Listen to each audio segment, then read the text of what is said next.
Okay, so kita pergi galvanic ataupun voltage cell ni. Apa itu agak ni? So dia adalah, kita tahu kalau macam kita macam dia punya concept of the voltage cell ni, dia adalah untuk generate electricity by spontaneous of the redox reaction, ataupun kita kata chemical, atau kita boleh cakap dia punya voltage cell ni adalah daripada chemical reaction kepada electricity. Alright, so kita kena ada two parts of electrode. So the electron ni akan immerse in the ion solution that rich with the electrolyte. Contoh macam kita nak menggunakan zinc ion, so kita kena letak dalam zinc sulfate ke zinc chloride ke, so kena immerse dalam dia punya ion solution. And then the circuit is complete. The electron will flow from across anode to cathode, produce electric current that generate electricity. So dia akan daripada anode, which is high electric potential, kepada cathode, low electric potential. Okay, ini contohnya kita punya anode dan cathode kita. Anode kita pakai zinc, and then cathode kita pakai copper ataupun cuprum. Alright, anode ni akan berlaku apa? Dari redox tadi kita akan ada oxidation. So oxidation maksudnya daripada dia akan lost the energy, so lost electron. So zinc ni akan lost electron kat sini, so dia akan menjadi zinc ion. Alright, zinc 2 plus ion lah, ion 2 zinc 2 plus.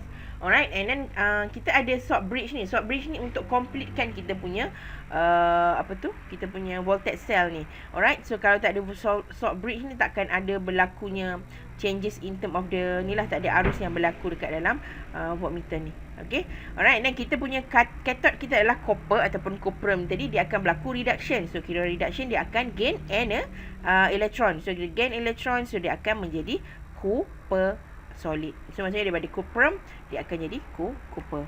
Okay, so so kalau voltage cell ni dia macam ni lah.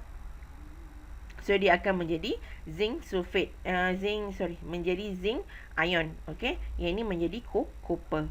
Alright, so bila kita buatkan dia punya cell reaction, kita kena tulis macam ni lah. Zinc yang belah kiri ni, zinc maksudnya apa yang berlaku lah. So zinc yang ini solid tadi yang kita dekat anode, and then kita akan daripada copper sulfate ni tadi, daripada dia punya ion solution tadi, and then akan menjadi zinc 2 plus ion, and then kita akan menjadi cuprum solid ataupun copper solid. So dia macam tu lah, kena yang belah kiri ni, yang total ni sebelah ni, so akan ni zinc ni tambah ini, and then dia punya equal tu yang sebelah kanan ni pula lah, dia punya produk dia. Okay, so ini dia punya, dia kata apa tadi? Consider dissolving the copper sulfate and the zinc sulfate aqueous solution. So copper strip will dip in the copper sulfate, while the zinc strip is dip in the zinc sulfate solution. Okay, so yang ini copper has stronger electricity compared to zinc. That's why dia become kita main cathode lah, sebab dia nak menerima electron tadi. So ability to attract the electron is higher lah compared to zinc. That's why the copper mostly, kalau kita ada copper dengan zinc, kita akan prefer copper as a cathode kita.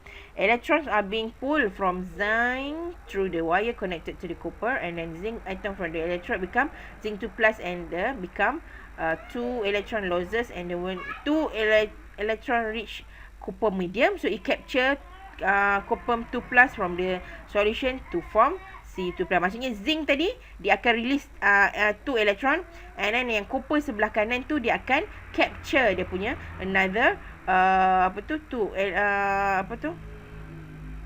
electron untuk become a copper atom. Okay, so inilah tadi salt bridge ni untuk apa? Untuk balancekan charges in the voltage cell. Kalau tak, dia jadi imbalance lah, sebab kan kita ada yang kita ambil, ada yang kita release kan, so dia jadi tak balance. So kita punya salt bridge tu untuk balancekan charges in the voltage cell. Alright. Okay, maknanya tadi lah dia punya solution tadi. Okay, so ini dia punya apa ni, kalau dia tak ada bridge tadi, dia akan menjadi tak ni lah, dia tak balance. Okay, kalau macam ni dia akan jadi, maksudnya bila kita terlebih sangat zinc 2 plus nanti, dia akan positive charges build up, And then yang belah satu pula negative charge build up. So what happen? Dia tak balance. So what we have to do, kita kena letak sodium chloride ni as a salt bridge kita untuk balancekan dia punya charges. So untuk yang kelas yang dia buat eksperimen, so dia fahamlah kenapa dia kena letak ni. Kalau tak anything we cannot measure dia punya arus tu lah. Alright, because it's not in because it's balance. Okay, ni kita panggil cell notation ataupun kita panggil cell diagram. Okay, cell diagram ni kita kena letak yang belah anode belah kiri, yang belah kanan kita letak cathode ataupun belah kiri oxidation, belah kanan reduction. So maksudnya oxidation. Okay, apa yang kita punya metal yang involved dekat oxidation tu, and then yang zinc 2+ ni adalah refer kepada dia punya dia punya electrolyte dia ataupun solution yang kita gunakan. Macam contoh tadi kita panggil zinc sulfate. So kita kena zinc sulfate, kita tahu zinc tu sebagai dia punya kita panggil dia punya ion lah, positif ion dia. Okay, kalau yang ini pula dia punya aqueous tadi kan kita panggil copper sulfate ataupun cuprum sulfate tadi. So yang ini kita kena letak as dia punya ni lah, that's why kita letak aqueous. And then dia punya ini adalah dia punya cathode, kita punya metal yang kita gunakan. Okay, ni kita panggil, yang tengah ni refer kepada salt bridge. Okay, so this one ini saya ni lah dia punya easy to remember. Dia kata kalau redox kita akan ada anode. Macam and red maksudnya kalau kita ada reduction kita ada anode. Kalau oxidation dekat cathode. Okay.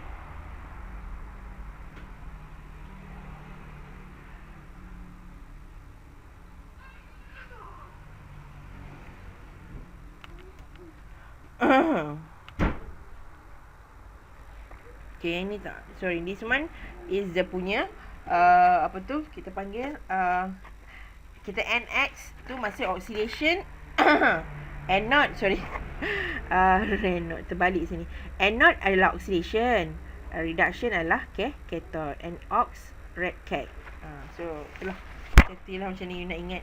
So kita tahu anode ataupun ni anox, ini red cat. Okay. Okay, so this one is anode and the oxidation and then the reduction for the cathode. Okay, so kita refer kepada chemical equilibrium. Kita kata Le Chatelier principle. When the chemical reaction has chemical equilibrium has been achieved, the changing of the concentration will give stress to the equilibrium. So therefore, normally to increase a redox reaction, more concentrated electrolyte will be applied on a reduction area. Meanwhile, more diluted electrode will be applied on oxidation area. So ini maksudnya kalau kita ada kita punya kalau kita ada more yang pekat punya solution, kita akan lebih kepada bahagian reduction area. Tapi kalau untuk yang more diluted, normally dia akan apply on the oxidation area lah. Alright. So ini dia punya, ini ada punya application tadi. Sekejap ini silap. Okay, so ini dia kata which electron is the anode and which one is the cathode. So kita tahu yang sebelah kiri ni adalah anode, belah kanan ni adalah cathode. So dia kata write the overall reaction ataupun kita panggil cell reaction. Use the data table ini to complete the reaction. Ini tak ada nilai lah. Okay, so ini dia kata ni lah, anode ni adalah aluminium, cathode dia adalah aluminium iron ataupun kita panggil ferrum.